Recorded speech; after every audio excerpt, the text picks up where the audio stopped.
మన తెలుగువారి సాంప్రదాయ వంటకం అరిసెల్ని అస్సలు కన్ఫ్యూజ్ లేకుండా కిలో కొలతలతో పాటు గ్లాసు కొలతలతో ఎలా చేయాలో చూపిస్తాను.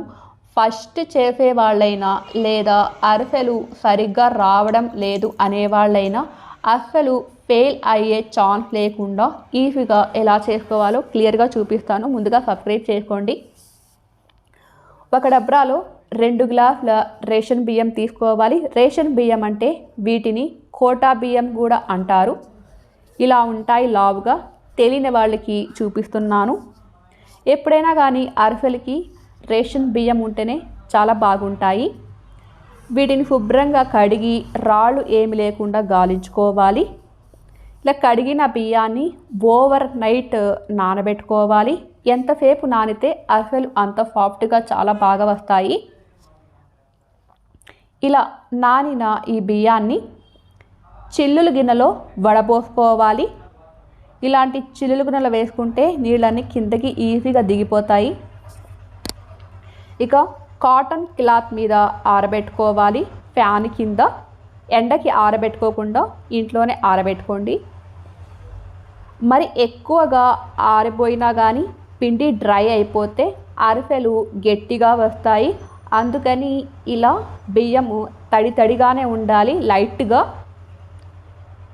ఇవి మిక్సీ జార్లో కొద్దిగా వేసుకొని నైస్ పౌడర్లా గ్రైండ్ చేసుకోవాలి. అన్నీ ఒకేసారి వేసుకోవద్దు, మిక్సీ పాడైపోయే ఛాన్స్ ఉంది.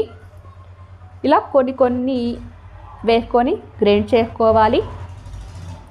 ఈ పిండిని ఇలా జల్లించుకోవాలి. ఉండలు ఉంటాయి కాబట్టి చేత్తో ఇలా సర్దుకుంటూ జల్లించుకోవాలి. ఉండలు ఏమీ లేకుండా ఇలా జల్లించిన ఈ పిండిని మరొకసారి గ్రైండ్ చేసుకోవాలి. ఈ రవ్వని ఇలా నైస్గా గ్రైండ్ చేసుకున్న ఈ పిండిని ఏదైనా కప్పాలి. లేదంటే పిండి ఎక్కువగా ఆరిపోయినా కానీ అరిసెలు గట్టిగా వచ్చేస్తాయి. వీటిని పక్కన పెట్టేసుకొని మనం ఏ గ్లాస్తో బియ్యం తీసుకున్నామో అదే గ్లాస్తో సగం వరకు బెల్లం తీసుకున్నాను. అంటే 300 గ్రాముల బెల్లం తీసుకున్నాను. ఇందులో 1/2 గ్లాస్ వాటర్ వేసుకోవాలి.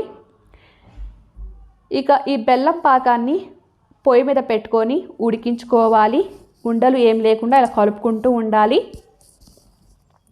ఇందులో కొద్దిగా యాలకుల పౌడర్ వేసుకోండి, మంచి ఫ్లేవర్ ఉంటుంది.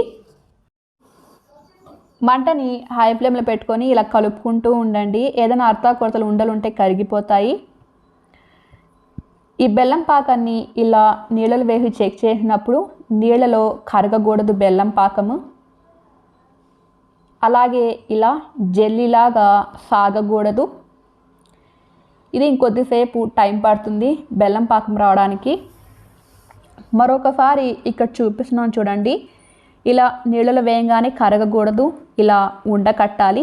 అప్పుడే మనకి కరెక్ట్గా పర్ఫెక్ట్గా బెల్లం పాకం వచ్చిందన్నమాట. ఇంకా మరీ ఎక్కువసేపు ఉడికించుకున్నా కానీ బెల్లం పాకం గట్టిగా వస్తే అరిసెలు కూడా గట్టిగా వచ్చేస్తాయి. ఈ మాత్రం చాలు. స్టవ్ ఆఫ్ చేసి పక్కన పెట్టేసుకొని మీకు కావాలంటే వడపోసుకోండి. ఏదైనా చెత్త చెదారం ఉంటే సపరేట్ అయిపోతుంది. ఇక ఈ పాకంలో పిండి వేసేటప్పుడు చలిమిడి కంటెన్సీ కరెక్ట్గా ఉండేలా చూసుకోవాలి.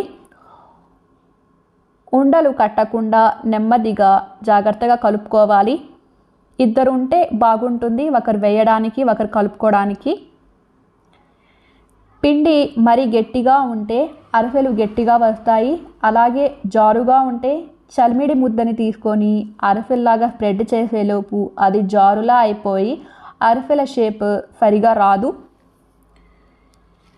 ఇలాంటి స్టిక్ ఉంటే బాగుంటుంది కలుపుకోవడానికి. ఇందులో 2-3 టేబుల్ స్పూన్ అంత ఘీ వేసుకోవాలి. ఒకవేళ మీ దగ్గర ఘీ లేకపోతే ఆయిల్ అయినా వేసుకోండి. ఇది చూడడానికి లూజ్గా అనిపిస్తుంది కానీ చల్లారిన తర్వాత కరెక్ట్గా సరిపోతుంది. ఇక డ్రై అయిపోకుండా ఏదైనా క్లాత్ కప్పాలి. ప్లేట్ ఏదైనా కప్పితే దాని మీద ఆవిరికి అందులో నీళ్లు పడి ఇంకా లూజ్ అయిపోతుంది. ఇంకొద్దిసేపు తర్వాత చూడండి ఇలా అయింది, కరెక్ట్గా గట్టిపడింది పిండి.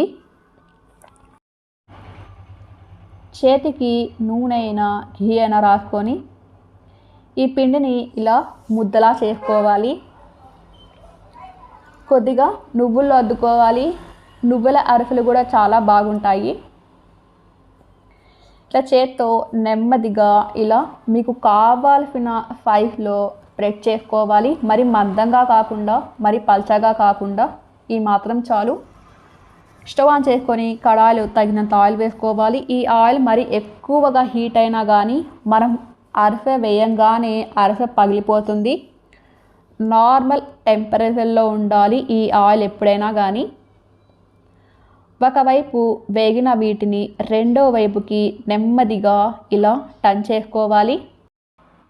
ఈ అరిసెలు ఎప్పుడైనా కానీ ఇలా ఆయిల్లో వేయంగానే పొంగాలి. అప్పుడే మనకి అరిసెలు బాగా వచ్చినట్టు. చూసారా ఎంత బాగా పొంగిందో? ఇలా ఉండాలి.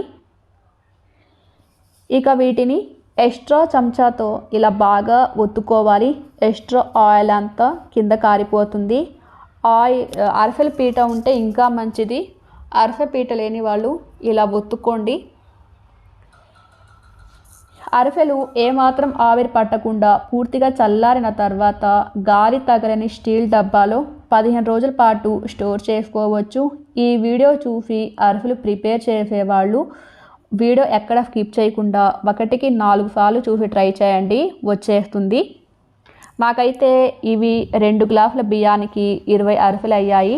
చాలా చాలా బాగా వచ్చాయి, సూపర్గా వచ్చాయి. మా ఇంట్లో అయితే అందరు తిన్నారు, చాలా బాగున్నాయి అన్నారు. మీరు కూడా తప్పకుండా ట్రై చేయండి, సబ్స్క్రైబ్ చేసుకోండి, అవసరమైన వాళ్ళకి షేర్ చేయండి.